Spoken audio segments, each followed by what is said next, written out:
విశ్వాసమున్నది నిరీక్షింపబడు వాటి యొక్క నిజ స్వరూపమును. హల్లెలూయా. ఇప్పుడు ఏం చేస్తుంది విశ్వాసము? అదృశ్యంలో ఉన్న వాటిని నమ్మేది విశ్వాసం. నిజమేనా? ఇప్పుడు మీరు ఎప్పుడైనా దేవుణ్ణి చూశారా? ఆయన ఎక్కడున్నాడు? ఆయన అదృశ్యంలో ఉన్నాడు. ఆయన దేవుడు అదృశ్యుడై ఉన్నాడు. ఇప్పుడు ఆయనను చూడకపోయినా మనం ఆయనను నమ్ముతున్నాం. నిజమేనా? ఈరోజు లోకంలో చాలామంది దేవుడు లేడని చెబుతూ ఉన్నారు. చాలామంది నానా రకాలైన రూపాలను ఆయన ఊహిస్తూ ఉన్నారు. కానీ మనము అదృశ్యంలో ఉన్న దేవుణ్ణి ఆయన ఎలా ఉన్నాడో మనం చూస్తున్నాం. ఆయన రూపం ఇప్పుడు ఏంటిది? ఆయన రూపం వాక్యమై ఉన్నది. హల్లెలూయా. ఆయన రూపం ఏంటిదో మనకు బాగా తెలుసు. దేవుని నామానికి స్తుతి కలుగును గాక. ఇప్పుడు మనం ఆయన ఎలా ఉన్నాడో దేన్ని బట్టి నమ్ముతున్నాం మనం? విశ్వాసాన్ని బట్టి. విశ్వాసం అనేది ఆయన రూపాన్ని మనకు బయలుపరుస్తూ ఉన్నది. విశ్వాసము ఆయన యొక్క రాజ్యాన్ని బయలుపరుస్తూ ఉన్నది. హల్లెలూయా. ఇప్పుడు దేవుడు ఇక్కడే ఉన్నాడా? అక్షరాలైన మన మధ్యలోనే ఉన్నాడు. ఆయన దేవుని రాజ్యం అంటే ఏదో ఆకాశాలు దాటిపోయేది కాదు. అది దేవుని రాజ్యం మన మధ్యలోనే ఉన్నది. ఆయన మరి కెరూబులను ఆయన ఇక్కడే కలిగి ఉన్నాడు. ఆయన ఇక్కడే అవి ఆయన ఆరాధిస్తూ ఉన్నాయి. అయితే అవి మనకు కనిపించట్లేదు, కానీ అయినా సరే మనం ఏం చేస్తున్నాం? నమ్ముతున్నామా? ఆయనని ఇక్కడే ఆ యొక్క శరాబులు ఆరాధించేది చూస్తున్నాం, ఆ కెరూబులు ఆరాధించేది చూస్తున్నాం. హల్లెలూయా. మరి దేవుడు ఆ గొప్ప సింహాసనం పైన ఆయన కూర్చొని ఉండడాన్ని మనం చూస్తున్నాం. ఏ విధంగా ఇవన్నీ మనం చూస్తున్నాం? విశ్వాసము ద్వారా. విశ్వాసం ఏం చేస్తుంది? అదృశ్యంలో ఉన్న దానిని పట్టుకుంటుంది. నిజమేనా? మీరందరూ విశ్వాసులేనా? అయితే విశ్వాసం అనేది ఏం చేస్తుంది అంటే అదృశ్యంలో ఉన్న వాటిని నీకు ఉన్నట్టుగా చూపిస్తుంది. హల్లెలూయా. దానిని నీకు ప్రవక్త చూపించలేడు, నీకు పాస్టర్ చూపించలేడు, కానీ దేవుడే నీకు అవన్నీ చూపించాలి. దేవుడే నీకు అవన్నీ బయలుపరచాలి. హల్లెలూయా. మరి కార్యాలన్నీ పట్టణంలో ఉండే మేయర్కి తెలియదు, ఈ పట్టణంలో ఉండే గొప్ప నాయకులకు తెలియదు అది. కానీ కేవలం సామాన్యులమైన మనకాయన తన కార్యాలు బయలుపరుస్తున్నాడు ఆయన. హల్లెలూయా. కాబట్టి విశ్వాసం అనేది అదృశ్యంలో ఉన్న వాటిని చూసేదే విశ్వాసమై ఉన్నది. నిజమేనా? ఇప్పుడు నువ్వు ఏం చేస్తావనంటే, నువ్వు వ్యాధి చేత బాధపడుతూ ఉంటావు, కానీ నీ స్వస్థత అనేది ఎక్కడున్నది? అదృశ్యంలో ఉన్నది. ఆ జరిగిపోయినది అదృశ్యంలో ఉన్నది. ఇప్పుడు నువ్వు నమ్మడం ద్వారా విశ్వాసం ఏం చేయాలి? ఆ అదృశ్యంలో ఉన్న ఆ యొక్క స్వస్థతను అతడు అంగీకరించాలి. హల్లెలూయా. ఇప్పుడు ఆమె ఆ యొక్క రక్తస్రావం గల స్త్రీ ఆమె యొక్క స్వస్థతను ఆమె ఏ విధంగా అంగీకరించింది? విశ్వాసం ద్వారా అంగీకరించింది. నా యొక్క రక్తము గడ్డగట్టాలంటే, హల్లెలూయా, నేను ఆయన వస్త్రపు చెంగును ముడితే చాలు, నా యొక్క రక్తము గడ్డ కట్టగలదని.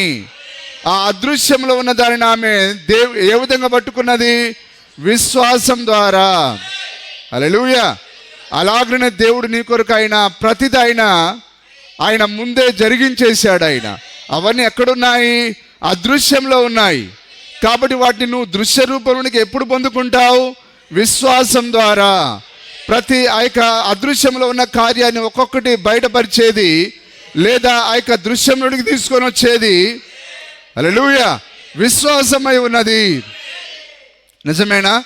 చూడండి, ఆ యొక్క మత్తయి సువార్త 16వ అధ్యాయం 13వ వచనం ఒకసారి చూద్దాం మనం. 16వ అధ్యాయం 13వ వచనం. ఓకే.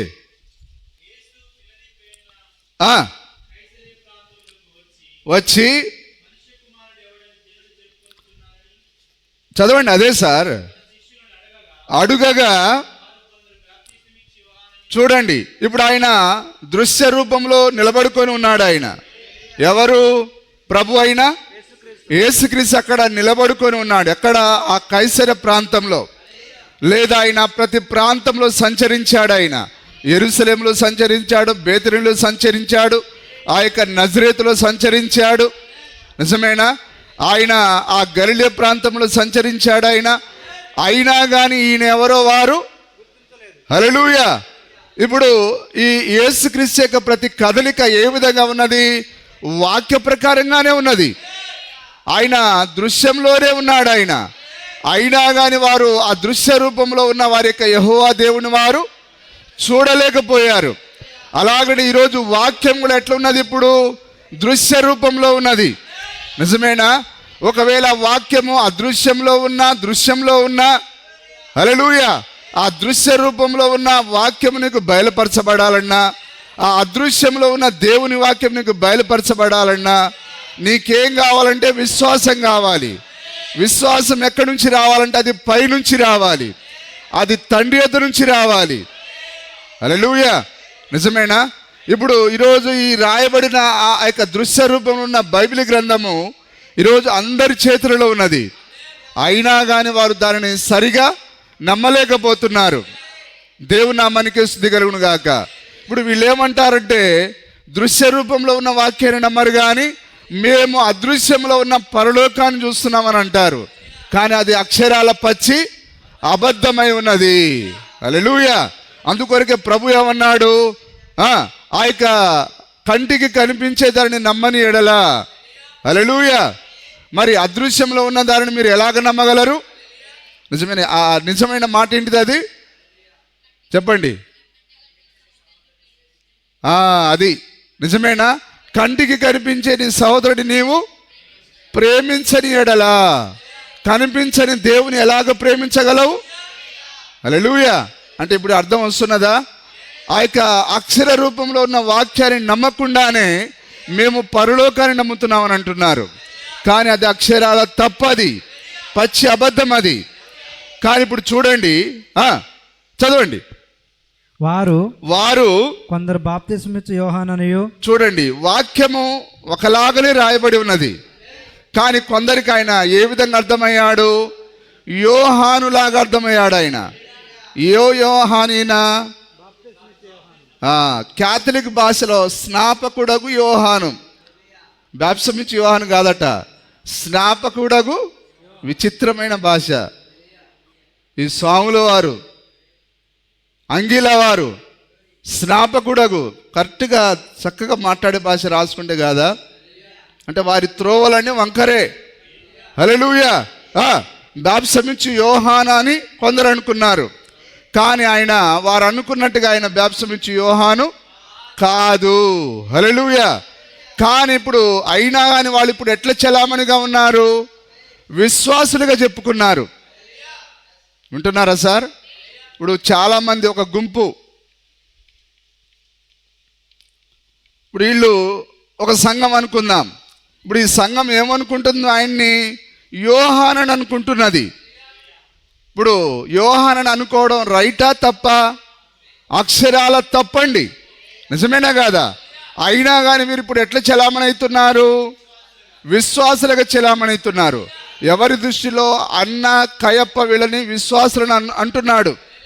నిజమేనా? ఈరోజు చాలామంది ప్రజలని వాళ్ళ పాస్టర్లు ఏమని అనుకుంటున్నారు? వాళ్ళు విశ్వాసులను అనుకుంటున్నారు. కానీ వాక్యం యొక్క వెలుగులో చూసినప్పుడు అసలు వారు పాస్టర్లు కాదు, అసలు వారు విశ్వాసులు కాదు. చూడండి, ఒక బ్యాచ్ ఏమనుకున్నది? ఆయనను యోహానని అనుకున్నది, కానీ అది తప్పది. ఓకే. ఇప్పుడు ఒక బ్యాచ్ ఏమనుకుంటున్నది? ఆయన అదృశ్యంలో ఉన్న తండ్రి అయిన దేవుడు అని అనుకుంటున్నారు. నిజమేనా? ఇంకొకరు ఏమనుకుంటున్నారంటే ఆయన తండ్రి అయిన దేవుడు ఒక ఆయన, కుమారుడైన దేవుడు ఒక ఆయన, పరిశుద్ధాత్మ దేవుడు మరొక ఆయన. అంటే ఇప్పుడు ఎంతమందిని నమ్ముతున్నారు? ముగ్గురిని నమ్ముతున్నారు. కానీ వాక్య ప్రకారంగా దేవుడు ముగ్గురు కాదు, కానీ నేనే యెహోవాను, నేను తప్ప వేరొక దేవుడు నీకు ఉండరాదు, నాకు ముందుగా ఏ దేవుడు నిర్మించబడలేదు, నా తర్వాత మరొక యేసు నిర్మించబడడు, నేనే యెహోవాను, నేను తప్ప వేరొక రక్షకుడు లేడు. హల్లెలూయా. కానీ ఇప్పుడు ఆయన ఒక్కడే అని చెప్పే వాక్యాన్ని వారు వదిలేసి ఇప్పుడు ఆయన్ని నానా రకాలుగా నమ్ముతున్నారు. అయినా కానీ ఇప్పుడు వారు ఎట్లా చలామణవుతున్నారు? విశ్వాసులుగా చలామణవుతున్నారు. ఇప్పుడు విశ్వాసం ఏం చేస్తుంది? వాక్యాన్ని పట్టుకుంటుంది. హల్లెలూయా. కానీ చూడండి, ఇప్పుడు ఈ యొక్క ఒక గుంపు ఆయనని సరిగా పట్టుకోవడంలో విఫలమైపోయింది. వింటున్నారా సార్? ఈ ఒక బ్యాచ్ ఆయనని పట్టుకోవడంలో విఫలమైపోయింది. ఎందుకు విఫలమైపోయింది? కృప ఎక్కడి నుంచి రావాలి? హల్లెలూయా, తండ్రి దగ్గర నుంచి రావాలి. అందుకొరకే ఈయన ఎవరో వారికి అర్థం కాలేదు. మరి ఈ యొక్క శరీరంలో ఉన్న ఆయన ఎవరో వీళ్ళకు బయలుపరచబడాలంటే కృప ఎక్కడి నుంచి రావాలి? పైనుండి రావాలి. అందుకొరకే ప్రభు ఏమన్నాడు? నా తండ్రి వలన వానికి కృప అనుగ్రహింపబడకుంటే ఎంత మాత్రం నా యొద్దకు రాలేడు. కృప ఎక్కడి నుంచి రావాలి? తండ్రి యొద్ద నుంచి రావాలి. అందుకొరకే ఆయన యొద్దకు రాగలవు. నిజమేనా?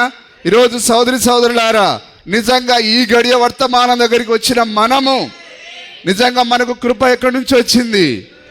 ఆ మహిమలో నుండి వచ్చింది. ఇది ఏ ప్రవక్త ద్వారానో ఏ పాస్టర్ ద్వారా మనకు రాలేదు, నేరుగా మనకు తండ్రి దగ్గర నుంచే వచ్చింది. హల్లెలూయా. నిజంగా ఈ పట్టణము పెద్ద పట్టణం, ఇది కొన్ని వేల మంది ఇక్కడ ఉన్నారు. సోదరులారా, ఇప్పటికైనా భయభక్తులతో జీవించండి. సోదరులారా, ఇప్పటికైనా సరెండర్ అవ్వండి. నేను నా ఇష్టానుసారంగా బట్టలు ధరిస్తాను, నా ఇష్టానుసారంగా జీవిస్తా అంటే కూడదు. హల్లెలూయా.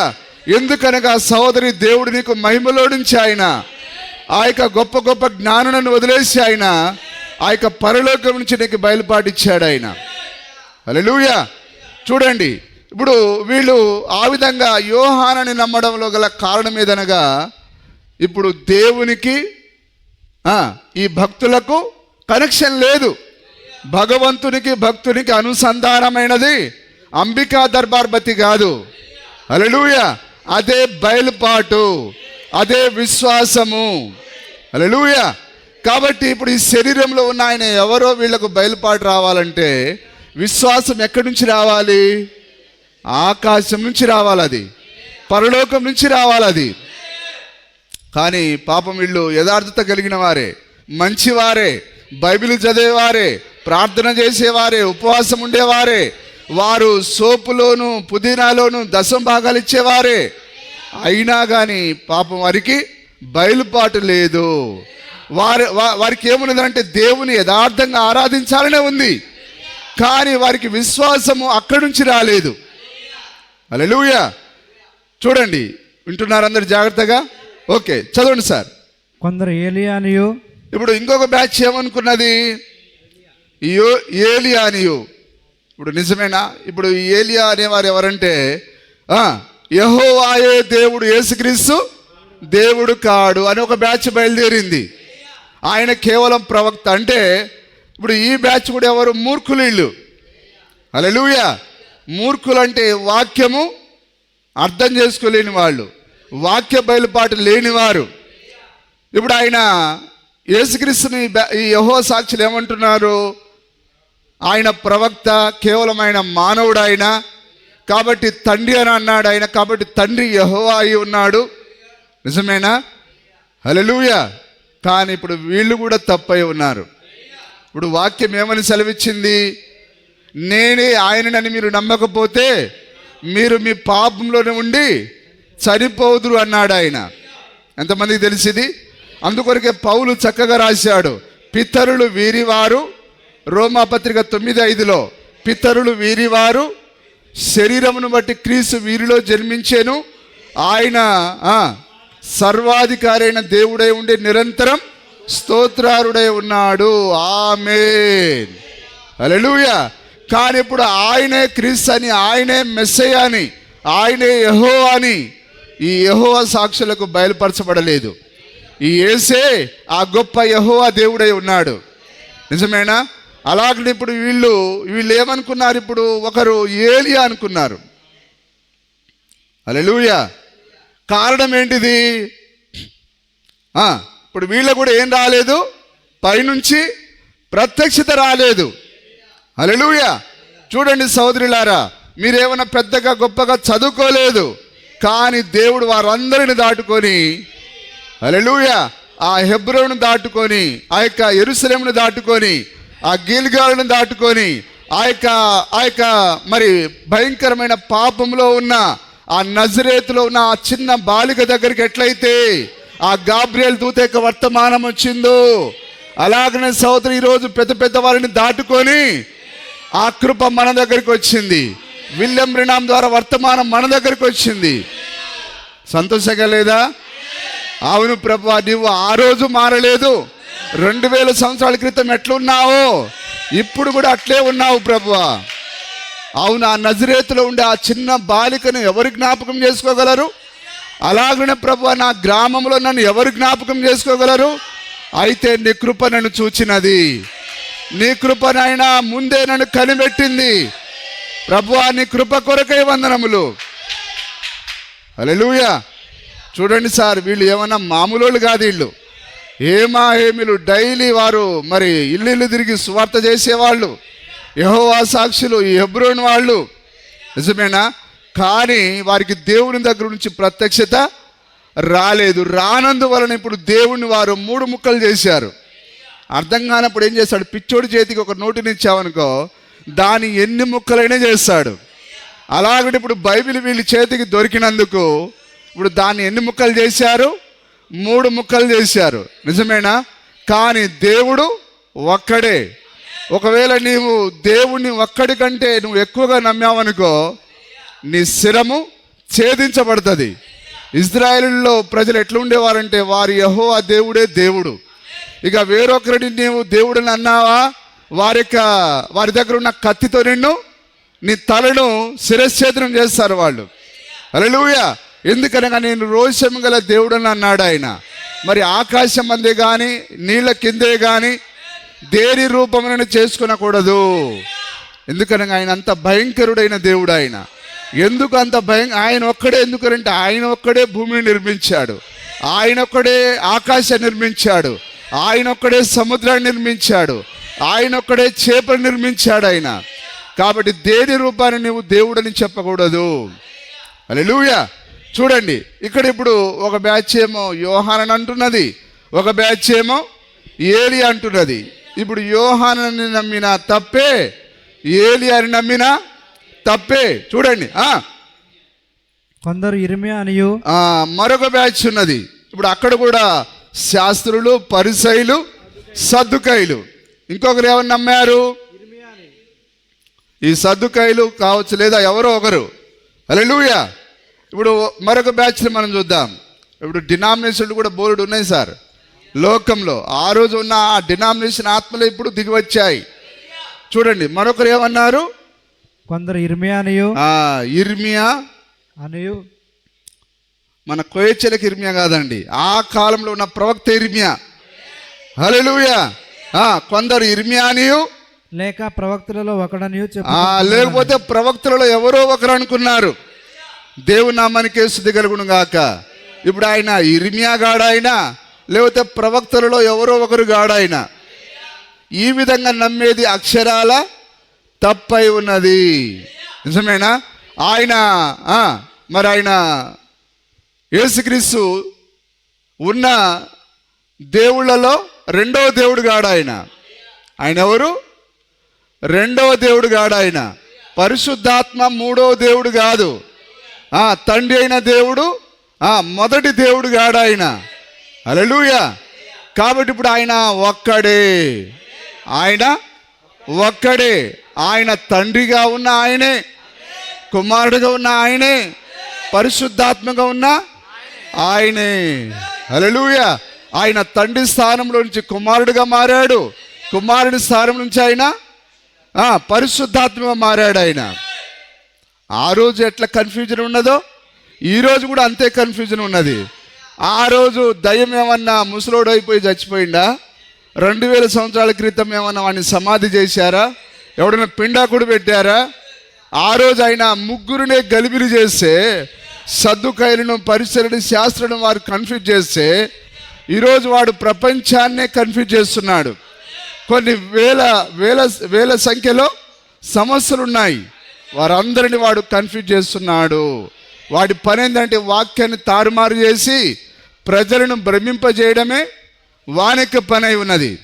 చూడండి, చదవండి సార్. అనియు ఆ, లేదా ప్రవక్తలలో ఒకడనియు చెప్పుకొనుచున్నారు అనిరి. అందుకాయన మీరైతే నేను ఎవడనని చెప్పుకొనుచున్నారని వారిని అడిగాను. హల్లెలూయా. సరే, ఇప్పుడు ఆయన పేతురుని అడిగాడు, ఆయన లేకపోతే అక్కడున్న 12 మంది శిష్యుని అడిగాడు ఆయన. సరే, మరి సద్దుకైలు ఒకలాగా అనుకుంటున్నారు, పరిసయ్యులు ఒకలాగా అనుకుంటున్నారు, శాస్త్రులు మరొకలాగా అనుకుంటున్నారు. సరే, వాళ్ళ కథ వదిలేద్దాం. అయితే మీరైతే ఏమనుకుంటున్నారు? హల్లెలూయా. ఇప్పుడు మీరేమనుకుంటున్నారు? నమ్ముతున్నారా? మీరేమని నమ్ముతున్నారు? ఇప్పుడు యేసుక్రీస్తుని దేవుడు అక్కడే, ఆయనే మొదటివాడు, ఆయనే కడపటివాడు, ఆయనే తండ్రి అయిన దేవుడు, ఆయనే కుమారుడైన దేవుడు, ఆయనే పరిశుద్ధాత్మ దేవుడు, ఆయనే సర్వంలో సర్వమై ఉన్నాడు. హల్లెలూయా.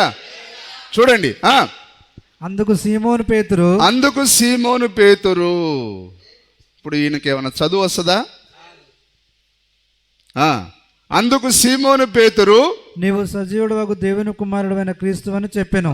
అది చూడండి, ఈ హేమాహేమిలు డైలీ బైబిల్ చదివేవారు వీళ్ళు, సదుకైలు, పరిసయ్యులు, శాస్త్రులు.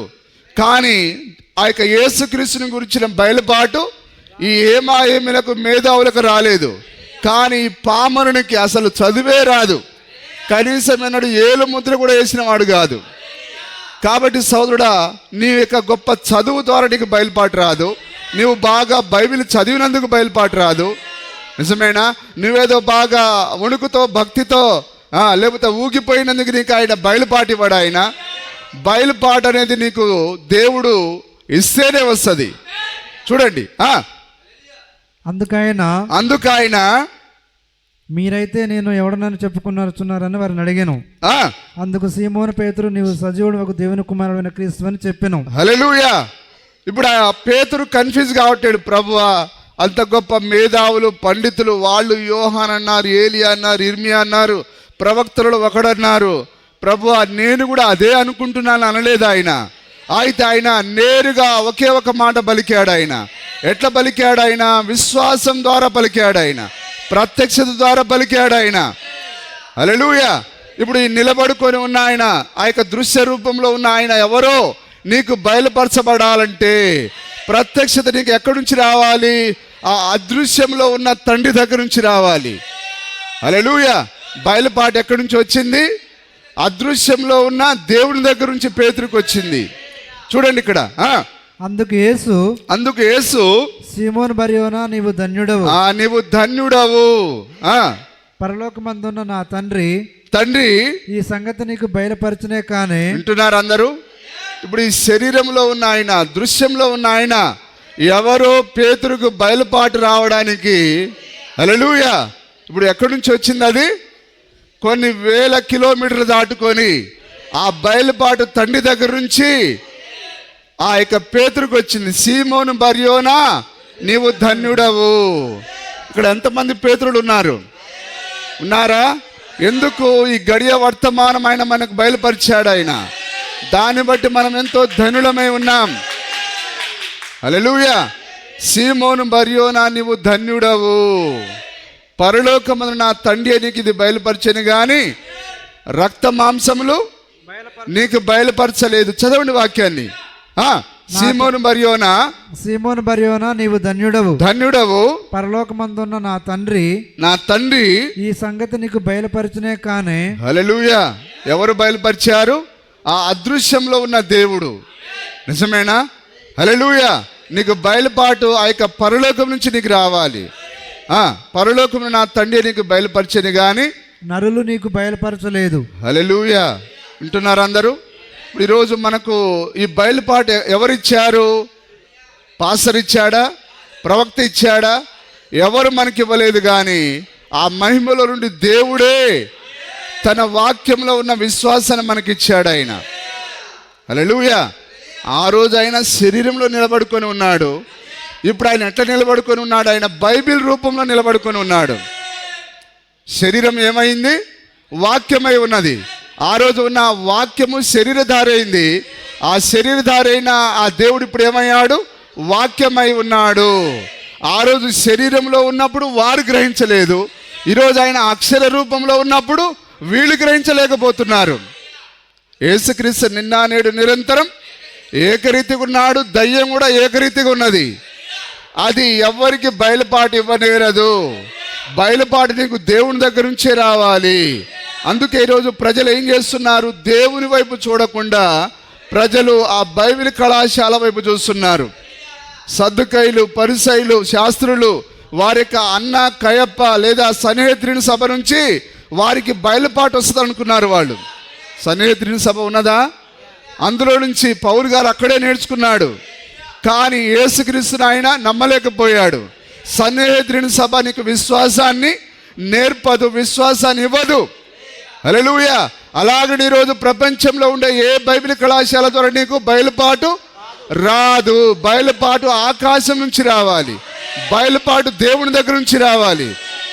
హల్లెలూయా. ఒక ఆయన మొన్న జాన్ వెస్లీ మీటింగ్ రోజు, గుంటూరు జాన్ వెస్లీ ఆ మీటింగ్ రోజు ఒక ఆయన BOUI వాళ్ళు కరపత్రాలు పంచిపెడుతున్నారు. ఏమని? బైబిల్ పరిశోధన తరగతులు, బైబిల్ పరిశోధన తరగతులు. హల్లెలూయా. నేను అన్నాను, దేవుణ్ణి ముగ్గురుగా నమ్మే నీ బైబిల్ పరిశోధన కళాశాల దేనికి సార్? అది సార్ తర్వాత మాట్లాడదు, ఇప్పుడు వద్దని అంటున్నాడు ఆయన. దేవుడు ముగ్గురిని నమ్మే నీ బైబిల్ పరిశోధన శాల దేనికి? అది తగలబెట్టడానికి మాత్రమే ఉపయోగపడుతుంది. హల్లెలూయా. నువ్వు చెప్పే వంకర మాటల ద్వారా ప్రజలు రక్షింపబడరు. ఎవరో మనకు విశ్వాసాన్ని నేర్పించలేరు. వాక్యాన్ని మనకు ఎవరు నేర్పించలేరు. హల్లెలూయా. నీకు ఎవరు నేర్పించాలంటే ఆ అక్షర రూపంలో ఉన్న వాక్యము అది ఉన్నది ఉన్నట్టుగా నువ్వు స్వీకరించాలంటే ఆ రోజు పామరుడైన పేతురికి ఎట్లయితే బయలుపాటు వచ్చిందో యేసుక్రీస్తు నిన్న నేడు ఏకరీతిగా ఉన్నాడు. ఆయన ఈరోజు కూడా ఆయన నీకు అదే విధంగా బయలుపరుచుకోవాలి ఆయన. దేవుని నామానికి స్తుతి కలుగును గాక. నిజమేనా? చూడండి, ఈరోజు మరి కొన్ని కార్యాలు మనం చూద్దాం బైబిల్లో నుంచి. హల్లెలూయా. ఈరోజు చాలామంది నానా రకాలైన మన పట్టణంలోనే వింటున్నారా? చాలామంది చర్చికి వెళ్తున్నారా? విశ్వాసులుగా చెప్పుకుంటున్నారు. మరి విశ్వాసము దేన్ని ఆధారం చేసుకుంటుంది? విశ్వాసము వాక్యమును ఆధారం చేసుకుంటుంది. చాలామంది మేము విశ్వాసం అని చెప్పుకుంటున్నారు, కానీ వాక్యాన్ని ఆధారం చేసుకోవట్లేరు, వాక్యం పైన ఆధారపడట్లేరు. హల్లెలూయా. చూడండి, ఈరోజు చాలామంది అన్ని సంఘాలను ఏమంటారు? మేము విశ్వాసులం, లేకపోతే మా సంఘము యేసుప్రభు సంఘం. అంటే యేసుప్రభు సంఘం అంటే దాని అర్థం ఏంటిది? వాక్యాన్ని నమ్మే వారమని వారు లోకానికి చెప్పుకుంటున్నారు. చూడండి, వారు మరి చర్చికి వెళ్తూ ఉంటారు, నిజమేనా? కానీ వాక్యాన్ని వారు నమ్మరు. ఇప్పుడు వాక్య ప్రకారంగా ఏం చేయాలా? దశమ భాగములు ఇవ్వాలి, నిజమేనా? కానీ సంఘ శాఖలలో ఎవరైనా దశమ భాగం ఇస్తారా? కానీ చెప్పుకోవడానికి మాత్రం వారు ఏం చెప్తారు? విశ్వాసులం అని చెప్తారు. కానీ విశ్వాసులైతే దేనిపైన ఆధారపడతారు? వాళ్ళు అబ్రహాము అన్నిటిలో 10వ భాగమును చెల్లించెను. ఆయన టైత్ ఆయన పే చేశాడు. ఆయన ఎవరు? అబ్రహాము వాక్యం పైన ఆధారపడ్డాడు. అలాగే ఈరోజు విశ్వాసం అని చెప్పుకుంటున్న వీరు కేవలం పేరుకు మాత్రమే విశ్వాసులు, కానీ అసలు వాక్యం పైన పడరు.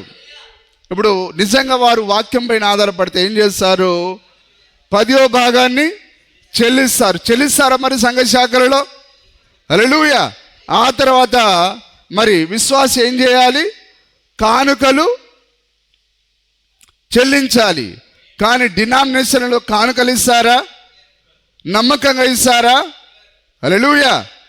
చూడండి, అయినా కానీ వారి చేతిలో బైబిల్ ఉన్నది, వారి ఇంటిలో వాక్యాలు రాయబడ్డాయి, వారి ఇంటిలో యేసు ఫోటో ఉన్నది. కానీ చెప్పుకోవడానికి విశ్వాసం అని చెప్పుకుంటున్నారు, కానీ వారు 10వ భాగం ఇచ్చే దగ్గర తప్పిపోతారు, కానుకలు ఇచ్చే దగ్గర తప్పిపోతారు. హల్లెలూయా. అలాగనే రెగ్యులర్గా చర్చికి రావాలని దాన్ని వారు అసలు నమ్మరు. వారికి బోధించే పాస్టర్ కూడా తెలియదు అది. దశమ భాగం చెల్లించాలనే విషయం వారికి తెలియదు, విశ్వాసులకు చెప్పలేరు. నాయన కానుకలు నమ్మకంగా తీయాలని ఆ పాస్టరు తీయలేడు, విశ్వాసులకు చెప్పలేడు. కానీ ఇతడు వాక్య బయలుపాటు లేని వ్యక్తి పాస్టర్గా చెలామణవుతున్నాడు. వాక్య బయలుపాటు లేని ఆ ప్రజలేమో విశ్వాసులుగా చెలామణవుతున్నారు. కానీ దేవుని యొక్క మహా అద్భుతమైన కృప, హల్లెలూయా, ఈరోజు మనం చక్కని విశ్వాసులుగా ఉండేదానికి ఈరోజు వాక్యంలో ఏదైతే చెప్పబడిందో, నిజమేనా? వాక్యంలో ఏదైతే చెప్పబడిందో అందుకొరకే ప్రవక్త దీనిని ఆయన ఒత్తి చెప్పాడు. ఆయన అందుకొరకు ఆయన కానుకల గురించి ఆయన చాలా గట్టిగా ఒత్తి చెప్పాడు. ఆయన ఎందుకనగా విశ్వాసం దేని ఆధారం చేసుకుంటుంది? ఇప్పుడు ఆయన నేను ప్రవక్తని చెప్పుకొని ఈ విషయాన్ని ఆయన చెప్పకపోతే ఆయన అసలు ప్రవక్తే కాడు. నిజమైన ప్రవక్త దేన్ని ఎత్తాలి? యెహోవా ఇలాగు సెలవిస్తున్నాడు, వాక్యం ఇలాగు సెలవిస్తున్నది. చూడండి, ఇప్పుడు వారు రెగ్యులర్గా వచ్చేదాన్ని కూడా ఒక తీర్మానం చేయరు. వాళ్ళు ఏదైనా పని అర్జెంట్ పడ్డదా వాళ్ళు ఏం చేస్తారు? చర్చినే కొడతారు, వారాల తరబడి రాకుండా పోతారు. రెండోది వారు విశ్వాసంగా చెప్పుకుంటారు, కానీ పెళ్లి దగ్గర తేలిపోతారా? పెళ్లి దగ్గర నిలబడతారా? పెళ్లి దగ్గర ఏం చేస్తారు? మా కులపు ఆయనే కావాలి, మా అమ్మాయికి లేదా మా అబ్బాయికి మా కులంలోనే కావాలి. కానీ విశ్వాసము రంగును చూడదు, కులాన్ని చూడదు, అది డబ్బును చూడదు. అది కానీ దేన్ని చూస్తుంది? విశ్వాసము వాక్యాన్ని చూస్తుంది. హల్లెలూయా. ఇప్పుడు ఈరోజు విశ్వాసం అని చెప్పుకుంటున్న వీరు ఎక్కడ తేలిపోతున్నారు? పెళ్లి దగ్గర తేలిపోతున్నారా లేదా? మరి ఇప్పుడు ఎట్లా విశ్వాసులు వీళ్ళు? జాగ్రత్తగా గమనిస్తున్నారా? మరి అమ్మాయికి పెళ్ళిడు వచ్చిందనంటే వాడు అన్యుడైనా జాబ్ ఉందనంటే వానికి ఇచ్చి కట్టబెట్టేస్తారు. కానీ నా కుమార్తె రక్షింపబడాలి, ఆమె విశ్వాసినే పెళ్లి చేసుకోవాలని ఒక తీర్మానం వారు చేయరు. చూడండి, ఈరోజు లోకం అంతా ఇలాంటి వేషధారుల గుంపులతో నింపబడి ఉన్నది. దేవుని నామానికి స్తుతి మహిమ కలుగును గాక. మరొకటి మనం చూద్దాం. ఒకసారి మరి తిమోతికి రాసిన పత్రిక 2వ అధ్యాయము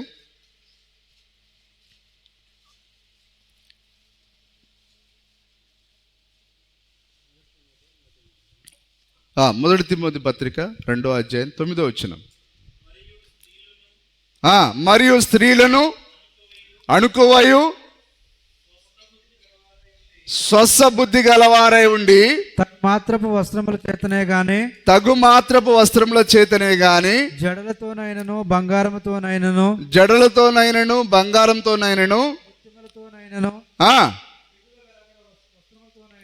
చూడండి, ఆ రోజేమో ఆయన శరీరంలో నిలబడుకొని ఉన్నాడు, ఈ రోజేమో ఆయన వాక్య రూపంలో ఉన్నాడు. ఆయన ఇప్పుడు ఈరోజు ఈ డినామినేషన్లన్నీ వాక్య రూపంలో ఉన్న ఆ బైబిల్ని చేతిలోనే పట్టుకొని ఉన్నారు. కానీ ఆ 10వ భాగం దగ్గర వారు నమ్మరు, కానుకల దగ్గర నమ్మరు, ఆ పెళ్లిల దగ్గర నమ్మరు, వారికి వస్త్రధారణ విషయంలో. హల్లెలూయా. చూడండి, పెళ్లిల దగ్గర వాళ్ళ బ్లౌజులు చూడాల, అద్దాల అవసరం లేదు. మన ముఖం చూసుకోవాలంటే వాళ్ళ ఈపును చూడాలి, మనం మొత్తం ఖాళీగా ఉంటుంది అది. చూడండి, మనం పురుషులేమో ఇక్కడ దాకా చొక్కాలు ధరిస్తే వాళ్ళేమో అద్దాలు వేసి పెట్టుకొని వస్తారు వెనకాల. కానీ అది సరైన విశ్వాసిక లక్షణం కాదు అది. అంటే సోదరులారా జాగ్రత్త గమనిస్తున్నారా? ఎందుకనగా ఆ యొక్క అక్షర రూపంలో ఉన్న వాక్యాన్ని నువ్వు చెయ్యాలంటే నీకు పరలోకం నుంచి బయలుపాటు రావాలి. మనం ఏదో చెప్పుకున్నంత మాత్రాన విశ్వాసం కాదు, ఆ వాక్యాన్ని ఉన్నట్టుగా చేసే ఆ బయలుపాటు నీకు పరలోకం నుంచి రావాలి. ఇప్పుడు అర్థమవుతుందా? వాక్యాన్ని నువ్వు నిజంగా దాన్ని చేపట్టడమే అదే ప్రత్యక్షత అయి ఉన్నది, అదే విశ్వాసమై ఉన్నది. విశ్వాసం లేకుండా దేవునికి ఇష్టడై ఉండుట అసాధ్యం. దేవుడు అంటే ఎవరు? వాక్యము. ప్రత్యక్షత లేకుండా వాక్య ప్రకారంగా జీవించడం అసలు కథ అది, అసలు మాట అర్థం అది. విశ్వాసం లేకుండా, బయలుపాటు లేకుండా వాక్య ప్రకారంగా జీవించడము అసాధ్యము. హల్లెలూయా. మన సహోదరులు చక్కగా వారు ఎందుకు పొడవైన చేతులు ధరించారు? ఆ వాక్యంలో ఉండే నమ్మే విశ్వాసాన్ని దేవుడే మహిమల నుంచి పంపించాడు. హల్లెలూయా. ఎందుకు మన సహోదరులు ఎత్తు చెప్పులు వేసుకోవట్లేరు?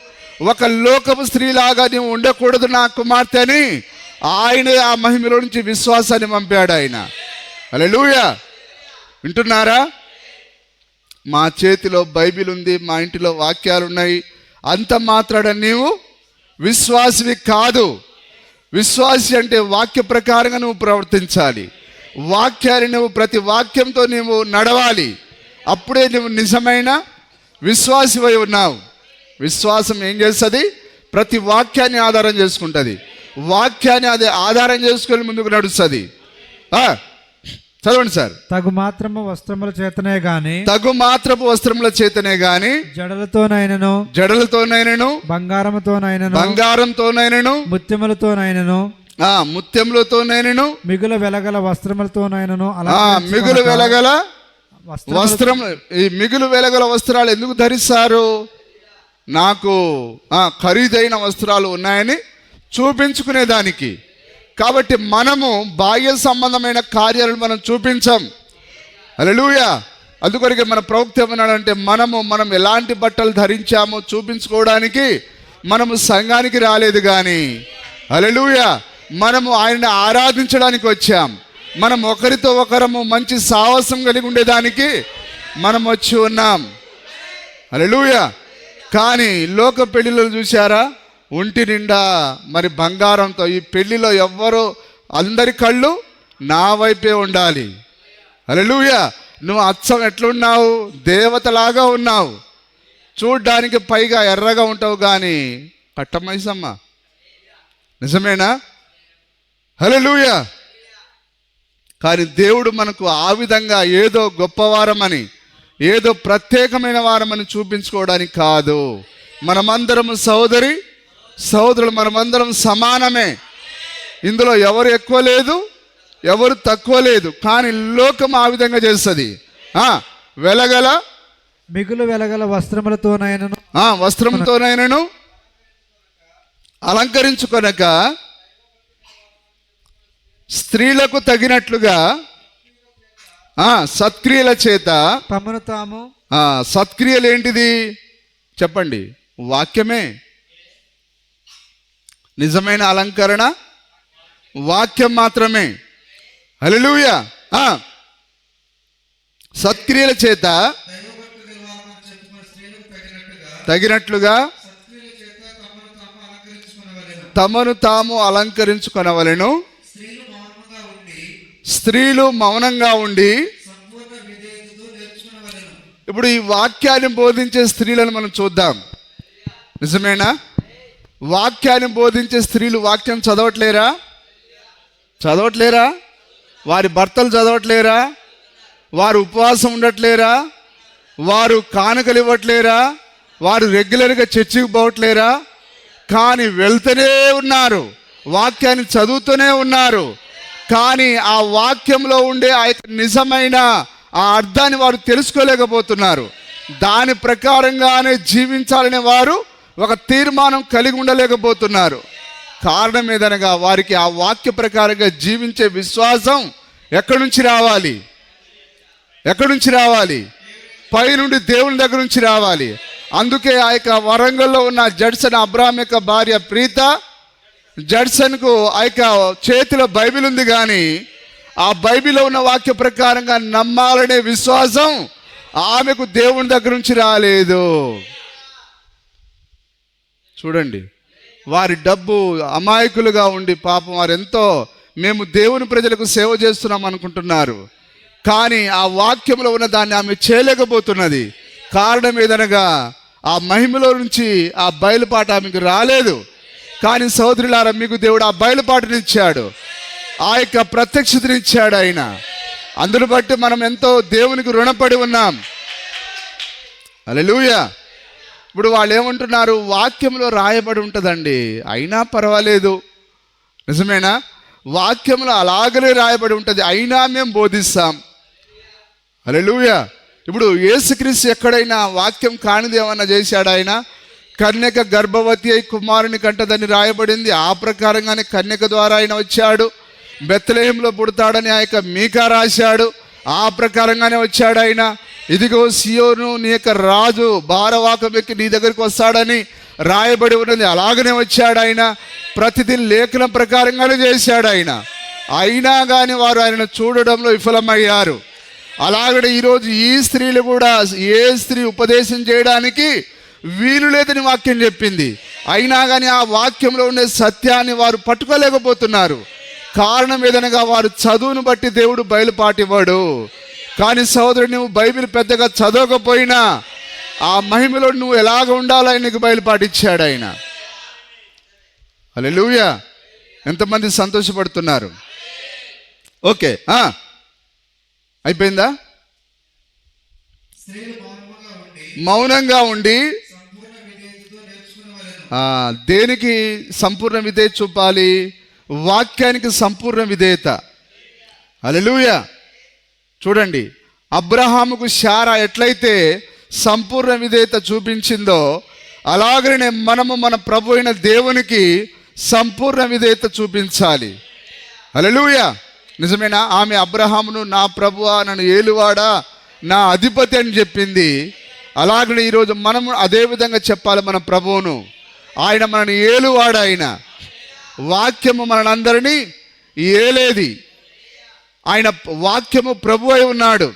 కాబట్టి ఈరోజు ఈ స్త్రీలు మరి వాక్యం యొక్క ఏలుబడి కిందికి రావడానికి ఇష్టపడట్లేరు. కానీ సహోదరులారా, మీరు వాక్యపు ఏలుబడి కింద ఉన్నారు. మీరు శారా యొక్క కుమార్తెలై ఉన్నారు. ఎవరైతే వాక్యం యొక్క ఏలుబడి కిందికి వస్తారో వారే దీవించబడిన స్త్రీలు, వారే నిజమైన స్త్రీలై ఉన్నారు, నిజమైన విశ్వాసురాలై ఉన్నారు. నిజమేనా? ఏదో చేతిలో బైబిల్ ఉన్నంత మాత్రాన. హల్లెలూయా. మరి జాన్వేశ్వరి భార్య తీయగా పాడుతుంది. ఆమె పాడితే వ్యూస్ గంటలో కొన్ని లక్షలు పోతాయి. మీరు పాడండి, 10 మంది కూడా చూడరు.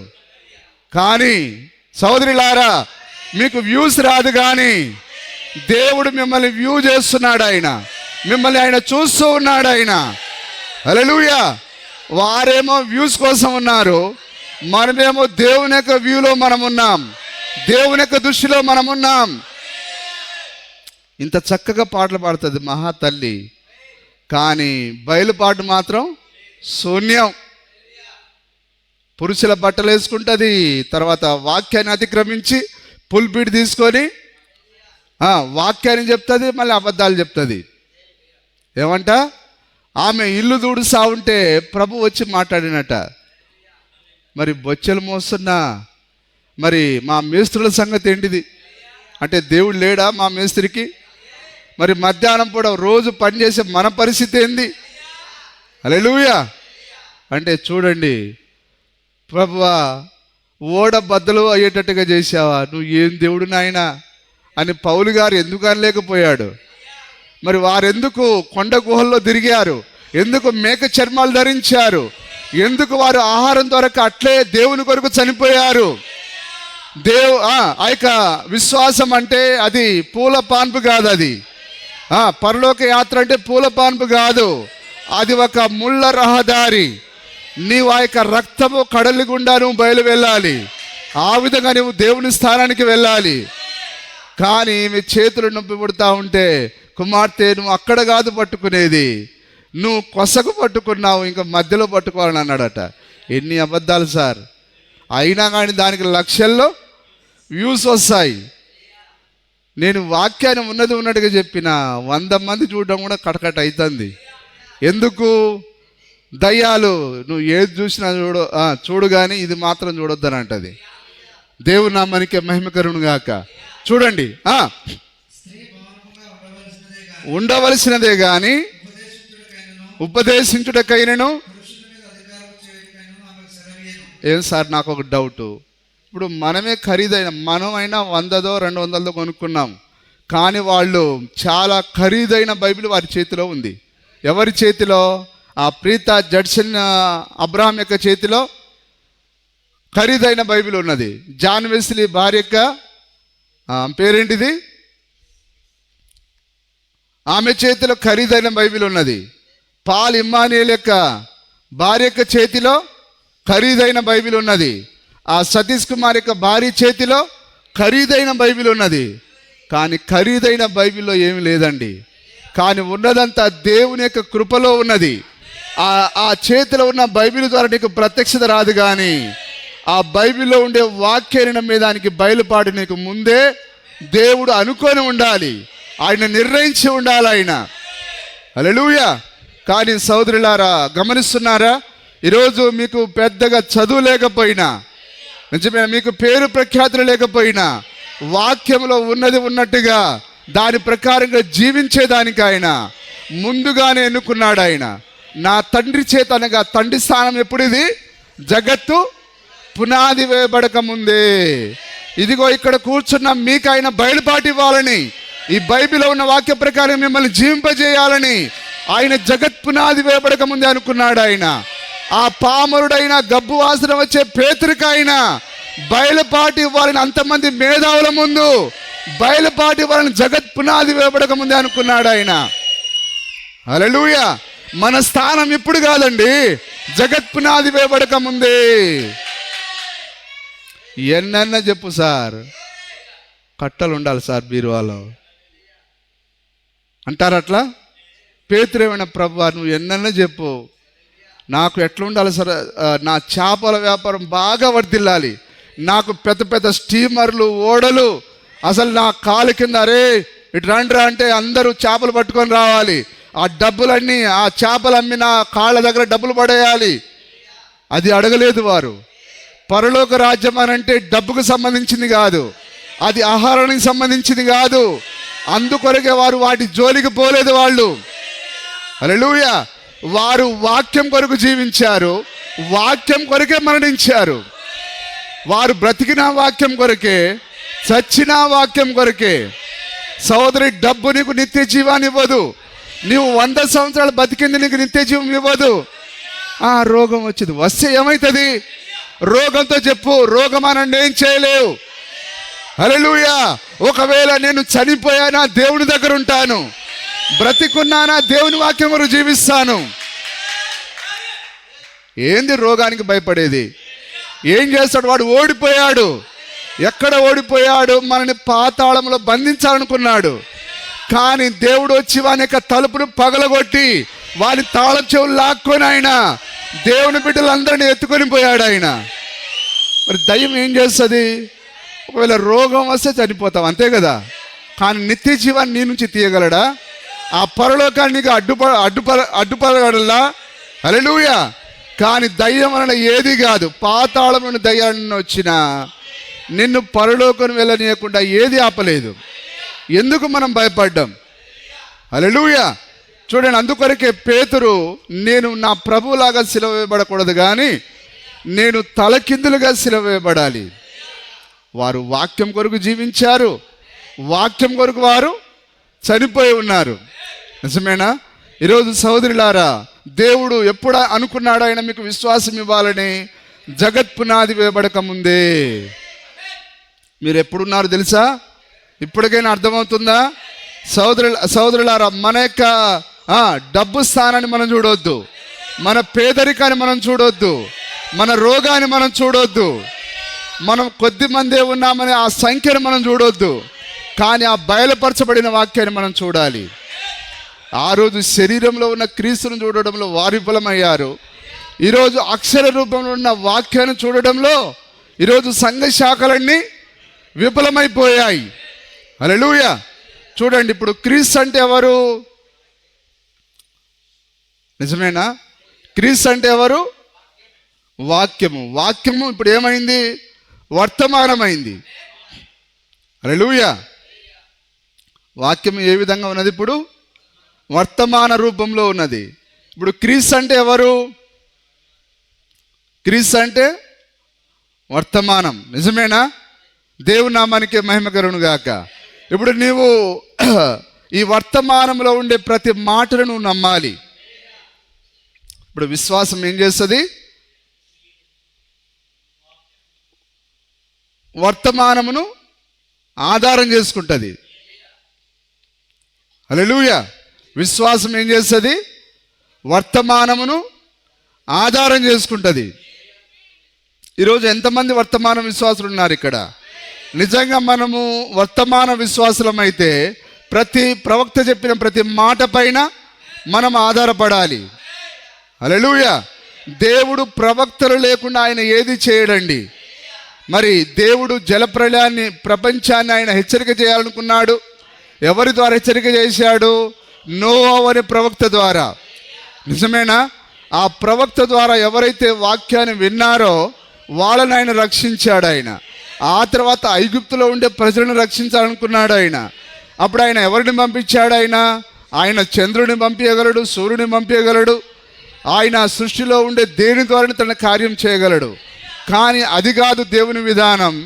ఆయన ప్రవక్తను పంపించాడు. ఆయన ఆ మోసేను పంపించి ఆయన ఆ ప్రజలను రక్షించాడు ఆయన. హల్లెలూయా. కాబట్టి ఇప్పుడు విశ్వాసము దేని ఆధారం చేసుకోవాలి? వర్తమానం ఆధారం చేసుకోవాలి.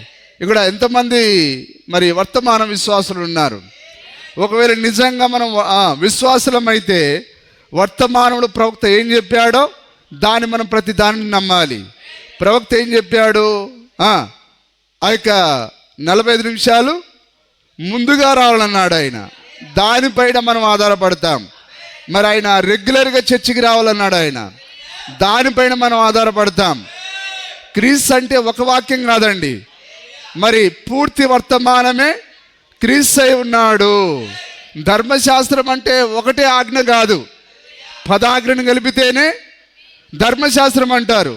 వర్తమానం అంటే ఏదో ఒక మాట నమ్మేది కాదు. నీవు ఏదో ఒక్క యేసుక్రీస్తు నామములో బాప్తిసం పొంది కూర్చునేది కాదు. ఇప్పుడు వర్తమానంలో స్త్రీ ఏ విధంగా ఉండాలని ప్రవక్త చెప్పాడో, వర్తమానంలో పురుషుడు ఏ విధంగా ఉండాలని చెప్పాడో. హల్లెలూయా. పురుషులారా ఇప్పటికైనా మారండి, మరి స్త్రీలారా ఇప్పటికైనా మారండి. మరి ప్రతి స్త్రీ తన సొంత పురుషునికి సరెండర్ కావాలి, తన సొంత పురుషునికి లోబడాలి. అలాగనే ప్రతి పురుషుడు తన భార్యను ప్రేమించాలి. హల్లెలూయా. తన్ను తాను ఎట్లయితే ప్రేమిస్తాడో. నిజమేనా? హల్లెలూయా. ఎందుకనగా పురుషుడు స్త్రీ వేరు కాదండి, వారిద్దరూ ఏక శరీరమై ఉన్నారు. మరి నీకు చలి వేసినప్పుడు నువ్వు ఎట్లయితే స్వెటర్ వేసుకుంటావో అలాగనే వింటున్నారా సార్? ఇప్పుడు నీకు చలి వేస్తుందని అంటే అదే వాతావరణంలో నీ భార్య ఉంటే ఆమె కూడా మరి నీవు మాత్రమే స్వెటర్ ధరిస్తున్నావు, మరి నీ భార్య సంగతి ఏంటిది? హల్లెలూయా. మా ఆవిడ అడుగుతుంది, నాకు స్వెటర్ లేదని అంటదేమో. సరే, మా స్వెటర్ల గొడవ వేరే ఉంది. దేవుని నామానికే మహిమ కలుగును గాక. వింటున్నారా అందరూ? కాబట్టి భర్త స్థానం ఏంటిదంటే ప్రేమించేది. తనను వలె తన భార్యను ప్రేమించాలి. నీకు వ్యాధి వచ్చినప్పుడు నీకు ఎంత బాధ ఉంటుందో, ఇప్పుడు నీ భార్యకు వ్యాధి వచ్చినా నీకు అంతే బాధ ఉండాలి. అదే వారిద్దరూ వేరు కాదండి, వారిద్దరు ఒక్కటే. భార్యాభర్తలు ఇద్దరు ఏక శరీరమై ఉన్నారు. స్త్రీ ఏమో పురుషునికి లోబడాలి, పురుషుడేమో తన భార్యను తన్ను వలె ప్రేమించాలి. ఏ విషయంలో ప్రేమించాలి? అన్ని విషయాల్లో ప్రేమించాలి. హల్లెలూయా. అయ్యా, నా భార్య పెంతెకోస్తు ఆమెను నేను అన్నా, నీవు నా పరిశుద్ధ గుండ్రాలను ఎగిరేదానివి, అది ఇది. ఆమె ఏదంటే నేను గట్టిగా ఏసి నేను, అది కాదు సహోదరుడా, నీ భార్యను జయించాలంటే అట్లా చేయవద్దు, నువ్వు ప్రేమించామెను. హల్లెలూయా. అప్పుడు ఒకరోజు ఆయన, సరే సహోదరుడా, బ్రినామ్ సహోదరుడా, నువ్వు చెప్పినట్లే చేస్తా అని చెప్పి వెళ్ళాడు ఆయన. ఆ తర్వాత ఆయన తన భార్యను వ్యతిరేకించేదానికి బదులుగా ప్రేమించడం మొదలుపెట్టాడు. అది కొన్ని సంవత్సరాలు అయింది. కానీ ఒకరోజు ఆయన ప్రవక్త దగ్గరికి వచ్చి ఆయన ఎగిరి గంతేస్తున్నాడు. ఆయన, ఓ సహోదరుడా బ్రిన్హామ్, ప్రేమయే గెలిచింది, నా భార్య మారిపోయింది. హల్లెలూయా. అందుకొరకే ప్రవక్త అన్నాడు, సహోదరుడా, ఏది గొప్పది? తన్నుట గుద్దుట గొప్పదా, ప్రేమ గొప్పదా? సహోదరుడా బ్రిన్హామ్, ప్రేమయే గొప్పది, ప్రేమయే జయించినది. హల్లెలూయా. వింటున్నారా? ఇప్పుడు నాకు ఎంత వేడిగా ఉంటుందో నా భార్య కూడా అంతే వేడిగా ఉంటుంది. కాబట్టి ఆ మాటను ఒకసారి చూద్దాం. మనం 5వ అధ్యాయం 24 వచనం ఒకసారి చూడండి. ఎఫెసీయులకు రాసిన పత్రిక 5:24.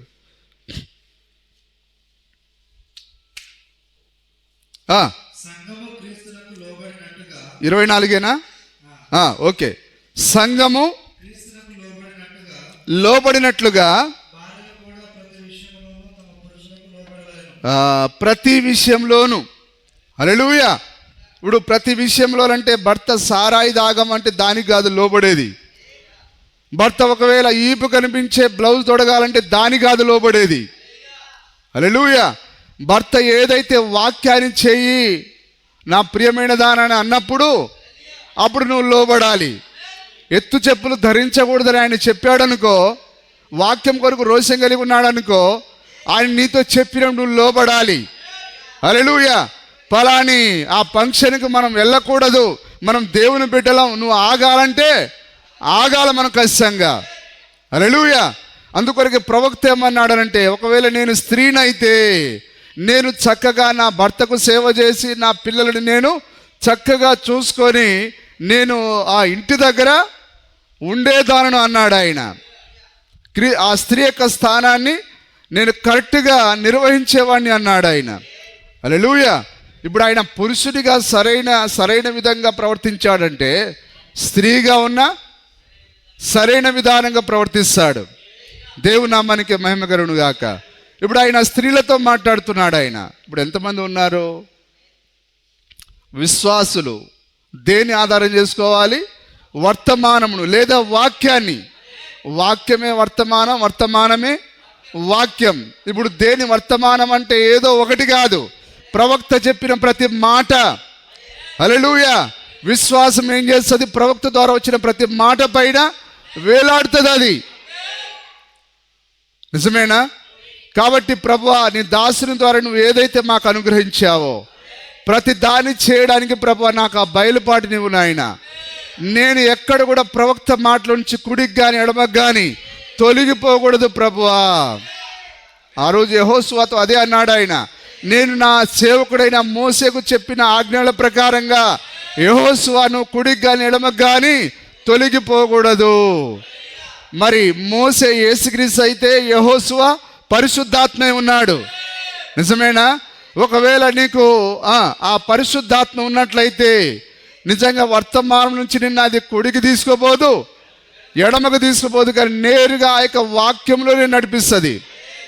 మరి మోసే కేవలము ఆ యొక్క ఎర్ర సముద్రాన్ని దాటించాడు కానీ అని యెహోషువ యోర్దానును దాటించాడు. ఆ వాగ్దాన దేశంలోని ఆ యొక్క భాగాలను పంచిపెట్టి ఇచ్చాడు. నిజమేనా? విలియం బ్రెనామ్ మనల్ని పరలోకాన్ని నడిపించలేదు కానీ, విలియం బ్రెనామ్ మనకు వర్తమానం ఉండే బయలుపాటు ఇవ్వలేదు కానీ, మేమిద్దరం ఒకే సమయంలో ఉండలేము అన్నాడు ఆయన. నేను తగ్గవలసి ఉన్నది, ఆయన హెచ్చింపబడవలసి ఉన్నది. విలియం బ్రెనామ్ వెళ్ళిపోయాడు. ఇప్పుడు వర్తమానంలో ఉండే బయలుపాటు ఇచ్చేదానికే ఇప్పుడు ఆయన పరిశుద్ధాత్మను ఉంచాడు ఆయన. హల్లెలూయా. చూడండి వర్తమానం ఎంత కరెక్ట్గా ఉన్నదో. ఆ రోజు ఎట్లా ఉన్నదో ఈరోజు అంతే ఉన్నది. ఒకవేళ విలియం బ్రెనామ్ ఇప్పుడు ఉంటే మనం నమ్మకపోయి ఉందము. అందుకొరకే ప్రభు అన్నాడు, నేను చెప్పవలసిన విషయాలు చాలా ఉన్నాయి, అయితే ఇప్పుడు మీరు సహించలేరు, ఒప్పుకోలేరు. అయితే నేను వెళ్ళిపోయిన తర్వాత పరిశుద్ధాత్మ వస్తాడు, ఆయన మీ చేత అన్నిటిని ఒప్పింపజేస్తాడు. అలాగనే విలియం బ్రెనామ్ వెళ్ళిపోయిన తర్వాత ఆయన ప్రపంచమంతటికి ఆయన తన యొక్క ఆత్మను ఆయన పంపించాడు ఆయన. ఇప్పుడు వర్తమానము మనకు గ్రహింపజేసేది ఎవరు? మన చేత విశ్వసింపజేసేది ఎవరు? పరిశుద్ధాత్మ. ఈరోజు లోకానికి ఏమో ఇది ఏముందిరా ఇందులో, గత పుస్తకాలు ఇవి, ఏముంది ఇందులో ఈ గత పుస్తకాల్లో?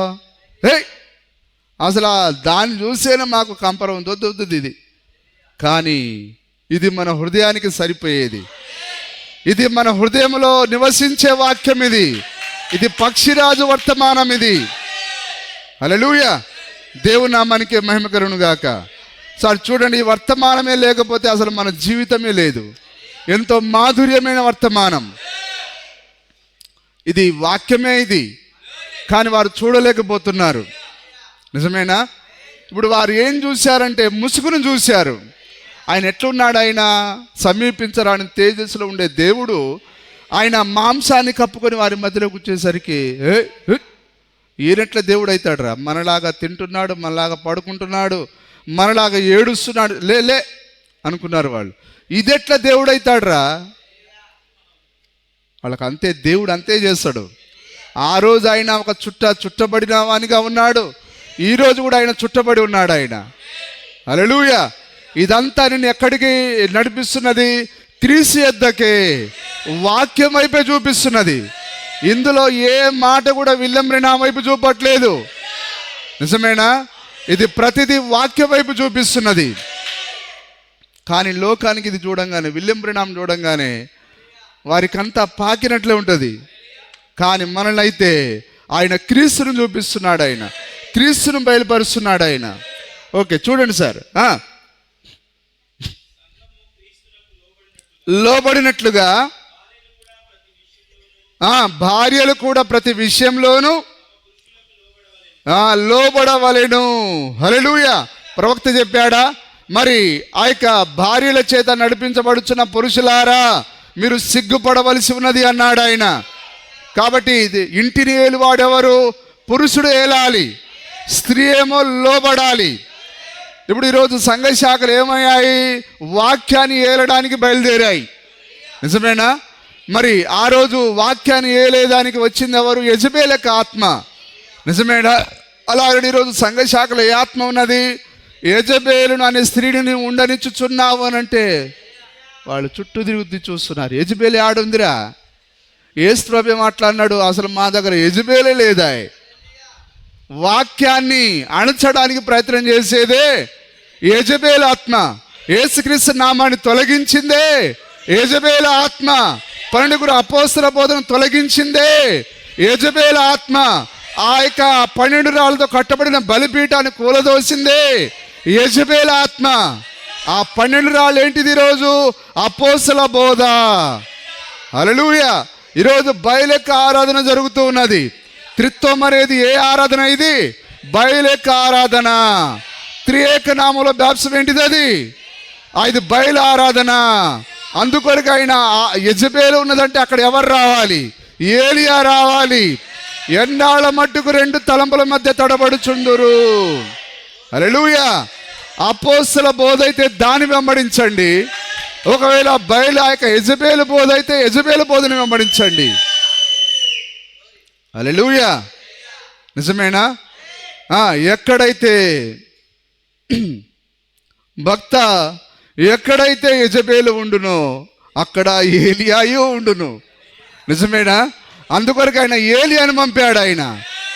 అది బైబిల్ మొత్తాన్ని కూలదోసింది. అందుకొరకే పిల్లల హృదయాలను తండ్రుల వైపు తిప్పేదానికి. కానీ లోకానికి అసలు ఏం అర్థం కావట్లే. దేవుని నామానికి స్తుతి కలుగును గాక. ఇప్పుడు మనము వర్తమానాన్ని నమ్ముతారు. విశ్వాసి అంటే ఏదో బైబిల్ పట్టుకొని ఇంట్లో వర్తమానాలు పెట్టుకొని విశ్వాసం కాదండి. కానీ నువ్వు అందులో ఉండే ప్రతి వాక్యం కొరకు నువ్వు బయలుపాటు కలిగి ఉండాలి. నీకు వర్తమానం ఇచ్చాడంటే దాని ప్రకారం జీవించడానికి ఆయన పరలోకం నుంచి నీకు ఏమి ఇవ్వాలి చెప్పండి సార్. ఆ రోజు వారికి ధర్మశాస్త్రం ఇచ్చాడు, కానీ ఆ ధర్మశాస్త్రంలో ఉండే దేవుడు శరీరధారి దిగి వచ్చినప్పుడు ఆయన నమ్మేదానికి ఆయన పరలోకం నుంచి ఆయన బయలుపాటునివ్వాలి. కానీ ఆయన కొందరికే ఇచ్చాడు ఆయన. అలాగని వర్తమానంలో ఉండే ప్రతి కార్యాన్ని నమ్మేదానికి ఆయన వర్తమానం అందరికి ఇస్తాడు, కానీ అందులో ఉండే బయలుపాటు అందరికి ఇవ్వడు, కొందరికి మాత్రమే ఇస్తాడు ఆయన. యేసుక్రీస్తు నిన్న నేడు నిరంతరం. ఇప్పుడు బైబిల్ ప్రపంచ చరిత్రలో మేకప్ వేసుకున్నది ఎవరు? మేకప్లు పూసుకున్నది ఎవరు? యెజబెల్ అనే దయ్యం. ఆమె మనిషి కాదు కానీ దయ్యం అది. పరలోకంలో లూసిఫరు మేకప్ల రారాజు. నిజమేనా? వాడు తన అందాన్ని చూసుకొని మురిసిపోయాడు, గర్వించాడు. అలాగనే ఇప్పుడు వాడు స్త్రీలలో ఉండి ఈరోజు వర్తమానంలో ఉన్న స్త్రీ ఎట్లాగ లిప్స్టిక్ పెట్టగలదు అంటే ప్రత్యక్షత ఉన్నదా? ఇప్పుడు ప్రభు దిగి వచ్చి అడుగుతాడు ఆయన, ఈ వర్తమానమును గురించి మీరేమనుకుంటున్నారు? హల్లెలూయా. ప్రభువా, ఇదిగో ఈ వర్తమాన ప్రకారంగా ఏ స్త్రీ కూడా పేదాలకు లిప్స్టిక్ పూయకూడదని. హల్లెలూయా. అప్పుడు ఆయన అంటాడు, సహోదరి మరియా, ఇదిగో దేవుడే నీకు ఇది బయలుపరిచాడు కానీ ఏ పాస్టర్ నీకు ఇది బయలుపరచలేదు. ఎంతమంది కనెక్ట్ అవుతున్నారు? మా ఇంట్లో విలియం బ్రెనాం ఫోటో ఉంది, అయితే మా ఇంట్లో ఆ యొక్క ఆఫ్మెన్ గీసిన యేసు ప్రభు ఫోటో ఉంది, అయితే విశ్వాసివా? సార్ మా ఇంట్లో వర్తమాన పుస్తకాలు ఉన్నాయి, మరి దశంభాగం దొంగలిస్తున్నావు కదా, కానుకలు దొంగలిస్తున్నావు కదా, భర్తను వ్యతిరేకిస్తున్నావు కదా, అంటే నీకేంటిది? బయలుపాటు లేదు. ఎవరివ్వలేదు నీకు? దేవుడే ఇవ్వలేదు. కాబట్టి సహోదరులారా, ఈరోజు ఈ బయలుపాటు కొరకు మనం ప్రార్థన చేయాలి. ప్రభువా, ఆ ప్రవక్త ద్వారా నువ్వు ఏ మాట అయితే చెప్పావో ప్రతి దాన్ని చేసే విధంగా నా పట్ల కృప చూపి. ప్రభువా, నేను పాస్టర్ వైపు చూడట్లేను, పాస్టర్ చెప్పినప్పుడే నేను వినాలని అనుకోవట్లేను, కానీ ప్రభువా, ఇందులో ఉండే ప్రతి కార్యం నేను చేయాలి. ఎంతమంది ఆ విధంగా ప్రార్థన చేస్తారు? చదవండి, ముగిద్దాం. చదవండి సార్. ఓకే, స్త్రీలారా, చదవండి, ఆ మాట చదవండి. సంఘము క్రీస్తునకు లోబడినట్లుగా చెప్పండి. సంఘము ఎవరికి లోబడాలి? క్రీస్తుకు లోబడాలి. క్రీస్తు అంటే ఎవరు? క్రీస్తు ఈజ్ ఈక్వల్ వాక్యము. నిజమేనా? ఇప్పుడు ఈరోజు చాలా సంఘాలు ఉన్నాయి.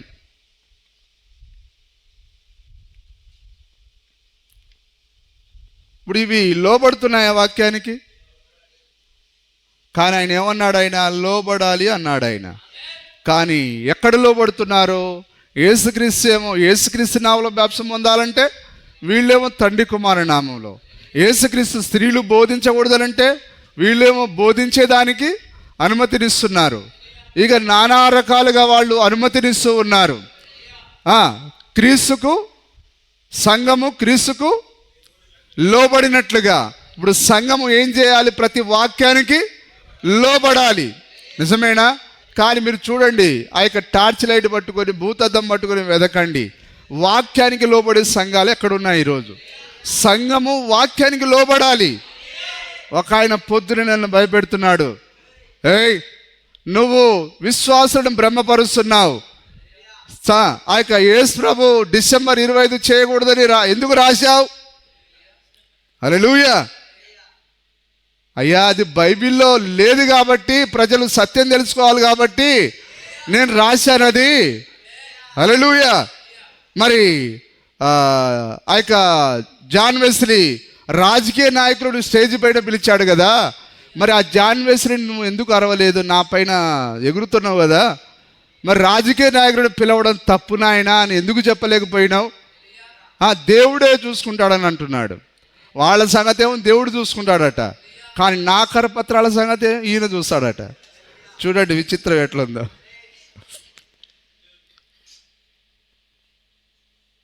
Praise Lord. హల్లెలూయా. అంటే ఆ కరపత్రం చదివిన తర్వాత ఆయన రక్తం ఎంత ఉడికి ఉండాలా? నేను అన్నా, అయ్యా నా కరపత్రం నిన్ను నెమ్మది లేకుండా చేసిందంటే అందులో దేవుని శక్తి ఉన్నది. హల్లెలూయా. ఒక ఆయన కూడా అంతే, పోయిన సంవత్సరం అంతకుముందు సంవత్సరం ఒక ఆయన ఫోన్ చేసి, నీ సంగతి చూసా, ఇట్ట రాసావా అట్ట రాసావా, నువ్వు ఒక్కడివే పరిశుద్ధుడివా, మా పట్టణంలో ఎందుకున్నావు?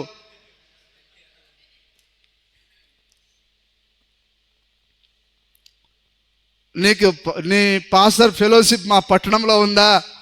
మరి మా పట్టణంలో ఉండే ఫెలోషిప్లన్నీ పాపమైనవి, ఆ పాప ఫెలోషిప్లతో నీకేం పని? నానా రకాలుగా మాట్లాడింది ఆయన. సరే, ఎందుకనంటే వాక్యాన్ని సహించదు దయ్యం. నిజమేనా? ఇప్పుడు వారు మానవ రూపంలో ఉన్నారు, కానీ వారు దయ్యపేక రూపంలో ఉన్నారు. వాక్యానికి విలువలాడేది ఎవరు? నిజమేనా? అతనికి కేవలం మనం కరపత్రం మాత్రమే ఇచ్చాం. కరపత్రానికే దయ్యం ఫైర్ అయిందంటే ఇక ఈ వర్తమానానికి అది ఎంత ఫైర్ కావాలి? హల్లెలూయా. దేవునామానికి మహిమ కలుగును గాక. మరి అతడు నన్ను వ్యతిరేకించినందుకు నేను బాధపడలేదు కానీ ప్రభువా ఈ కరపత్రము ఎవరో కొందరిని రగిలిస్తూ ఉన్నది. దాన్ని బట్టి మనం దేవునికి మహిమ చెల్లించాలి. నిజమైన అందులో ప్రతిదీ వాక్య ప్రకారంగా ఉన్నది. వాళ్ళ ఆవిడ తీసుకొని అట్లా కాదయ్యా స్త్రీలు బోధించకూడదని మీరెట్లా అంటారని అంటున్నది ఆమె. అమ్మ నేను అనడం కాదు, వాక్యమే చెప్పింది అట్లా. మరి అటు ఇటు కానీ ఎవరో అటు ఇటు కాని వాడు చేస్తున్నాడట. ఆమె అంటున్నది నేను అందాం అనుకున్నా, ఆయన ఆమె కాదు, ఆమె కాదు కానీ వాడు ఆయన ఎవడు ఇప్పుడు? అది ఆమె, అది లేకపోతే వాడు ఆమె. అంజనేట అంటే దేవుడు చేయమన్నాడా సేవ? వాళ్ళే ముందుకొచ్చి ఆ దయ్యం ప్రేరేపించి వాళ్ళని సేవ చేస్తున్నది. దేవుడు అట్లా చేయనీడు ఆయన. అంటే బైబిల్లో నపుంసకులు అని చెప్పబడితే అంత ఈ టైపే అనుకుంటున్నారు. బైబిల్లో ఉన్న నపుంసకులు చీర కట్టుకోలే, వారేమో ఆడంగి వస్త్రాలు ధరించలేదు, వారు పురుషుల్లాగానే ఉన్నారు. హల్లెలూయా. బైబిల్ ప్రకారంగా నపుంసకులు అనగా స్త్రీలను చెడపని వారు. నిజమేనా? ఈరోజు పాస్టర్ ఎట్లా ఉండాలంటే నపుంసకుడుగా ఉండాలి. మరి వేరొక పురుషుని భార్యను పాడు చేయకూడదు. అందుకొరకే ఆ యొక్క అహోసరోసు రాజు తన యొక్క రాజ్యంలో ఆయన 7 నపుంసకులను కలిగి ఉన్నాడు. ఆయన ఎందుకు అందమైన స్త్రీలు ఆ యొక్క రాజ్యానికి వస్తూ ఉంటారు. ఇప్పుడు వీరు మగవారిగా ఉంటే ఆ స్త్రీలను పాడు చేశారు. కాబట్టి వాళ్ళని ఏం చేసేవారు? నపుంసకులుగా మార్చేవారు. అందుకొరకే పౌలు గారు ఒక నపుంసకుడై ఉన్నాడు. నిజమేనా? ఆ యొక్క విలియం బ్రెనామ్ నపుంసకుడై ఉన్నాడు. ఎందుకు? వారు వాక్యాన్ని ఉన్నట్టుగా వారు చెప్పారు. వారు కేవలం తమ ఆ ప్రభు అయిన యేసుక్రీస్తుని చూపించారే తప్ప వారు ఆ పురుషుని మరుగు చేసి ఈరు అడ్డుగా నిలబడలేదు. హల్లెలూయా. మరి నేను చిత్తూరు జిల్లాలో ఉన్నప్పుడు ఒక ఆయన మధ్యవర్తిగా ఆ అమ్మాయిని పెళ్లి చేసుకోవడానికి మధ్యవర్తిని పెట్టిండు. వీడేం చేసిండు? అసలుడిని పక్కకు పెట్టి ఈ మధ్యవర్తి ఆమెను పెళ్లి చేసుకున్నాడు. కానీ మన ప్రవక్త అట్లా చేయలేదు, పౌలు గారు అట్లా చేయలేదు. అందుకొరకే బైబిల్లో నపుంసకులు ఎందుకున్నారో తెలియదు, ఈ సన్యాసులకు తెలియదు. హల్లెలూయా. అందుకొరకే పౌలు గారు ఏమన్నాడంటే మేము ప్రకటించిన సువార్త గాక మరి యొక్క సువార్తను మేమైనను పరలోకం నుంచి వచ్చిన ఒక దూతను మీకు ప్రకటించిన ఎడలా. అందుకొరకు ఆయన భయముతో వణుకుతూ ఆయన పక్కకుండా నేను నా యొక్క మానవులు నేర్పించే జ్ఞానంతో మీ దగ్గరికి రాలేదు, ఆ తీయని మాటలతో మీ దగ్గరికి రాలేదు. వాడు ఎట్లా వచ్చిండు అవ్వ దగ్గరికి? ప్రైజ్ లార్డ్ సిస్టర్, అన్న ఇటు పోయిండు, అంత బాగున్నారా? ఈ మధ్యలో సిస్టర్ ముఖం గుంజుకుపోయినట్టు ఉన్నది. వాడట్లా తీయని మాటలు మాయ మాటలు చెప్పి మెల్లగా లైన్లో పెట్టిండు. నిజమేనా? అందుకొరకు పౌలు గారు అట్లా చెప్పలేదు సంఘానికి. హల్లెలూయా. దేవుడు ఏం చెప్పాడో దాన్నే ఆయన చెప్పాడు. అక్కడ దేవుని మాటలను దాచిపెట్టి ఆయన తన మాటలు ఇవ్వలేదు ఆయన. ఎందుకనగా పౌలు ఒక నపుంసకుడై ఉన్నాడు. హల్లెలూయా. అహోసరోసు రాజు ఎవరి స్థానాన్ని వహిస్తున్నాడు? ఆయన క్రీస్తుకు ముంగుర్తుగా ఉన్నాడు. ఆయన ఆ యొక్క బస్తీలో ఉండే వస్తీ ఎప్పుడైతే నిరాకరించిందో ఆయన 7 నపుంసకుల ద్వారా ఒక ఎస్తేరును కోరుకున్నాడు. ఆయన ఆ ఎస్తేరు ఎవరో కాదు, అది మనమే. అందుకొరకే ఎస్తేరుని తీసుకొని రావడానికి ఆయన 7 నపుంసకులను ప్రపంచానికి పంపించాడు. ఆయన దేవుని నామానికి స్తుతి మహిమ కలుగును గాక. చూడండి ఇక్కడ ఇప్పుడు పూర్తి చేద్దాం ఇది. ఓకే, వాక్యం చదవండి సార్. పురుషులారా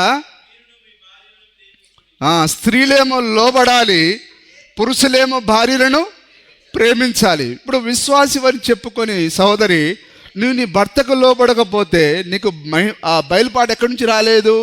మహిమలో నుంచి నీకు రాలేదు. నిజమేనా? ఈరోజు సంఘ శాఖలో చూడండి, వారు చర్చికి పోతూనే ఉంటారు, కానీ ఏ స్త్రీ కూడా భర్తకు లోబడదు. మొన్న ఒక చోటికి పోయి లెగ్గిన్స్ గురించి మాట్లాడినాం. ఎక్కడో 100 కిలోమీటర్ దూరంలో ఉంది. నేను మాట్లాడింది ఇక్కడైతే దయ్యానికి నిప్పు పెట్టినట్టు అయింది. వెంటనే ఫోన్ చేసి, అయ్యగారు మీరు అట్లా అంటారా? నేనేమన్నానమ్మా, బైబిల్లో ఉన్నది కదా నేను మాట్లాడింది.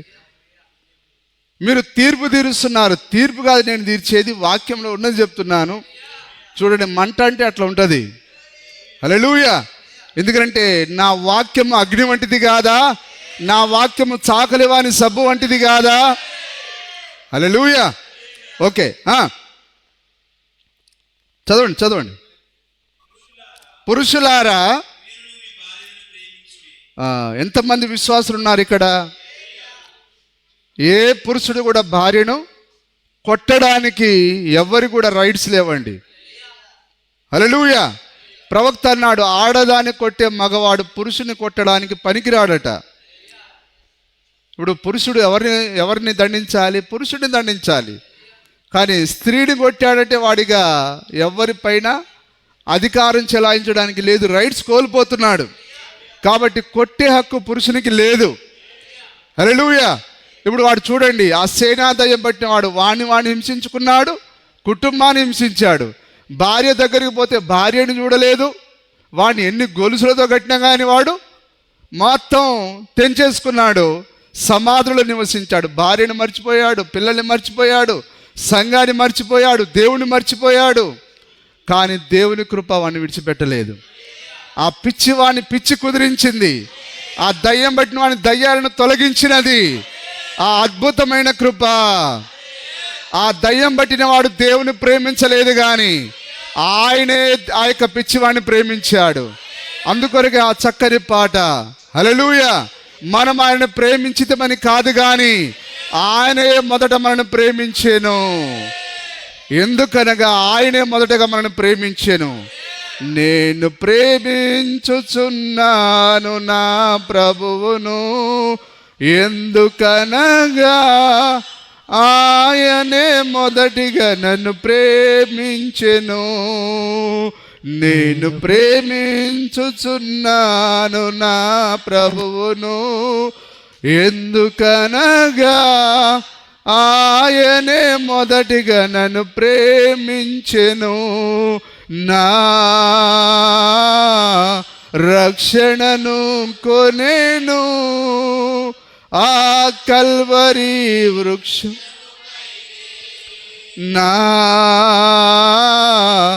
రక్షణను కొనేను ఆ కల్వరి వృక్షము పైనే, నేను ప్రేమించుచున్నాను.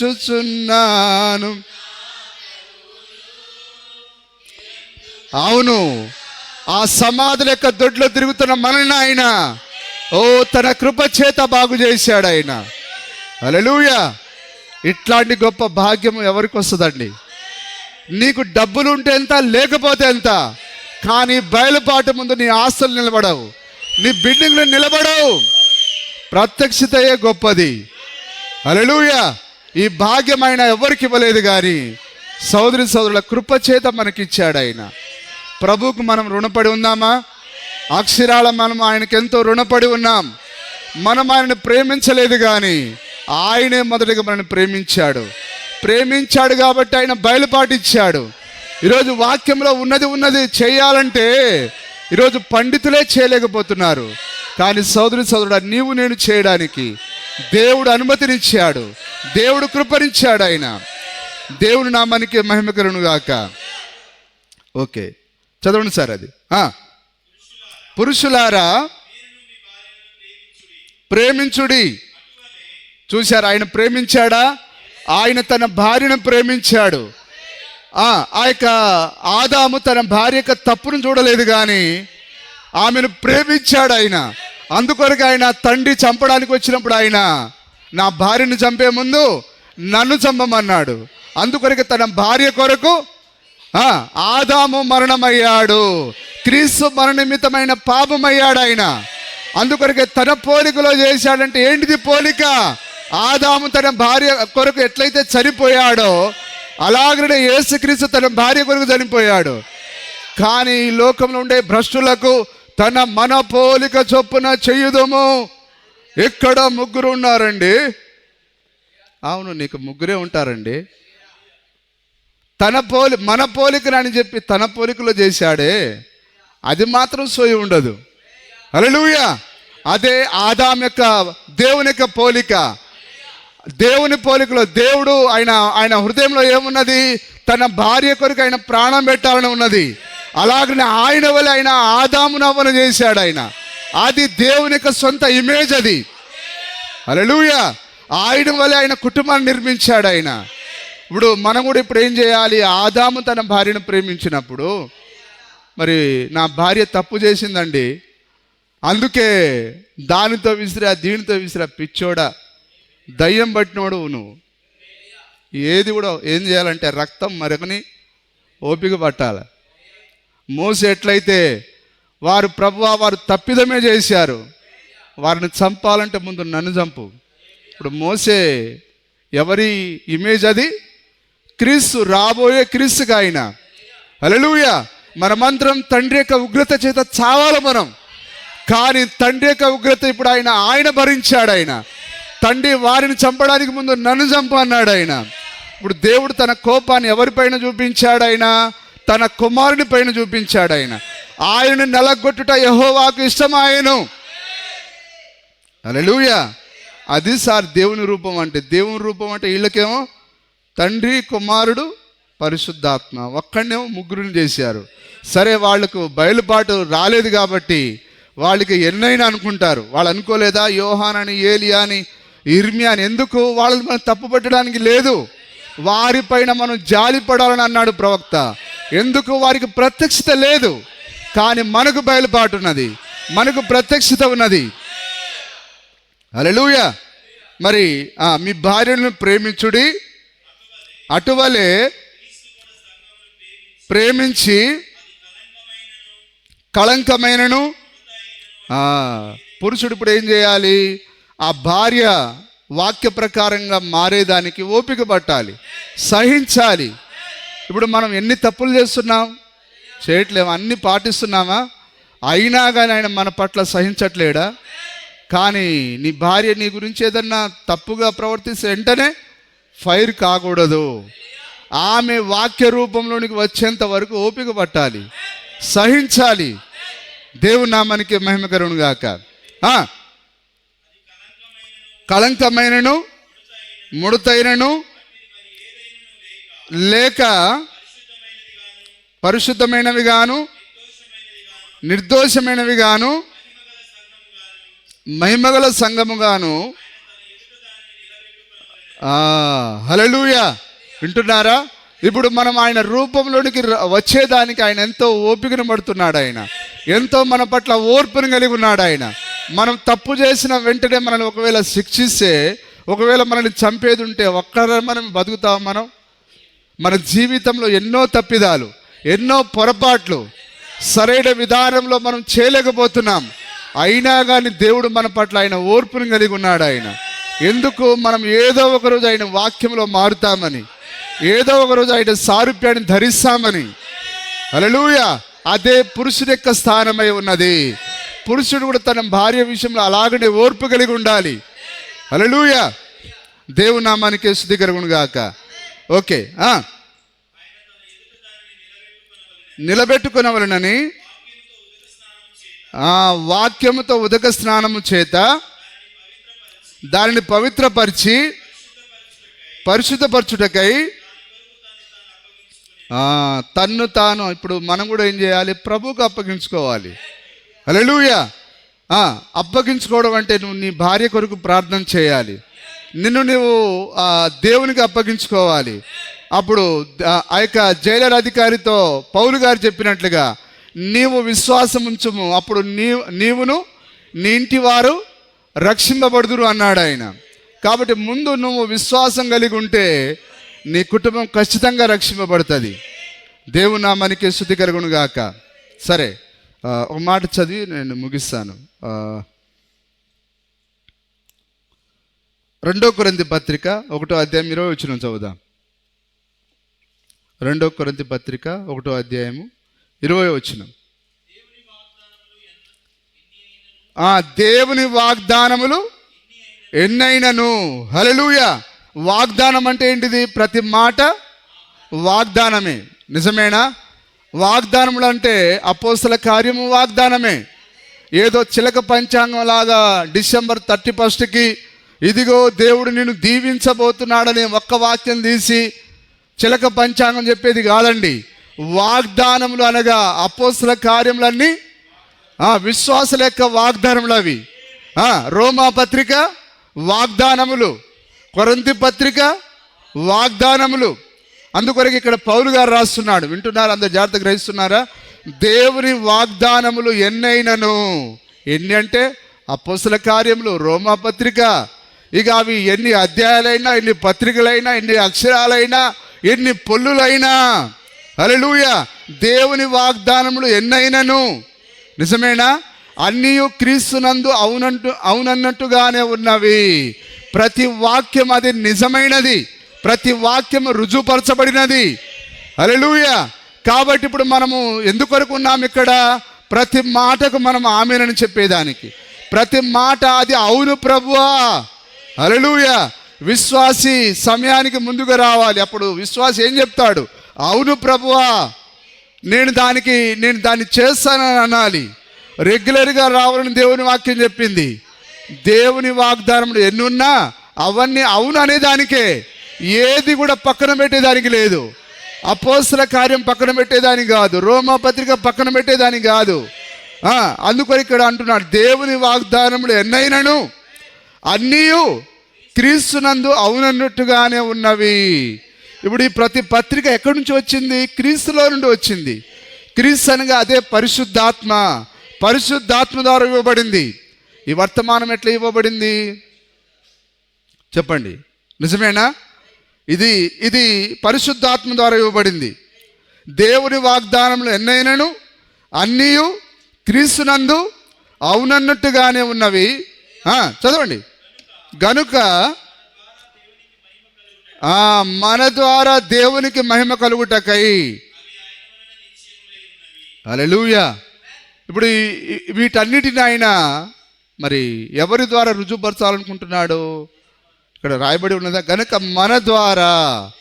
హల్లెలూయా. ఇప్పుడు మీరు ఉన్నారా? ప్రభువా, నా ద్వారా ఇదిగో నీ కార్యములు జరిగించని, నా ద్వారా నీ కార్యాలు జరిగించు ప్రభువా. హల్లెలూయా. యెషయా ప్రవక్త చెప్పినట్లుగా మా నిమిత్తం ఎవడు పోవును అన్నప్పుడు అప్పుడు ఆయన ఏమన్నాడు? ప్రభువా, నన్ను పంపుము, నేను వెళ్తానని అన్నాడు ఆయన. అలాగని ఇప్పుడు ఆయన తన ప్రతి వాక్యాన్ని ఆయన తన కుమారుల ద్వారా, తన కుమార్తెల ద్వారా ఆయన జరిగించాలని ఆశ కలిగి ఉన్నాడు.